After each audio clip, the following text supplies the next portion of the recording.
भगवान और भूत की रहस्यमयी कहानी। बहुत समय पहले एक गांव था जो जंगलों से घिरा हुआ था। वहां एक प्राचीन शिव मंदिर था जहां हर सोमवार को भक्त दर्शन करने आते थे। कहते हैं कि वो मंदिर बहुत चमत्कारी था, लेकिन एक रहस्य भी जुड़ा था। शाम के बाद वहां कोई नहीं रुकता था, क्योंकि लोगों का मानना था कि एक भूत वहां भटकता है जो कभी शिव का भक्त था।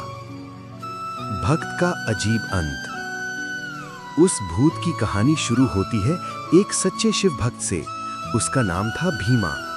वो हर रोज बिना एक दिन छोड़े शिवलिंग पर जल चढ़ाता, मंत्र पढ़ता और भक्ति में लीन रहता। लेकिन गांव वालों को उससे जलन थी।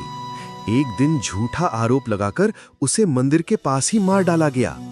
मरने से पहले भीमा ने शिव से विनती की कि हे भोलेनाथ, मेरी भक्ति अधूरी रह गई, मुझे न्याय दीजिए। भूत बनकर लौटा भक्त।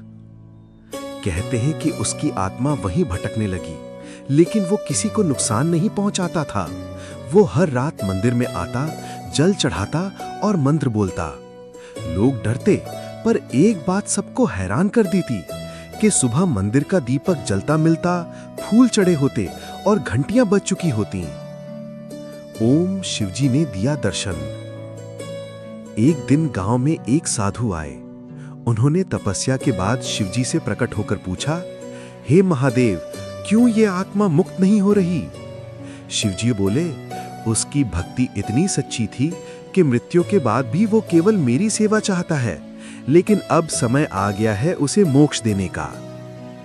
उस रात शिवजी ने मंदिर में प्रकट होकर उस आत्मा को दर्शन दिए और कहा, भीमा, तेरी भक्ति मुझे प्राप्त हो गई है, अब समय है परम शांति का, चलो मेरे साथ कैलाश। और फिर मंदिर में एक तेज प्रकाश हुआ और आत्मा मुक्त हो गई।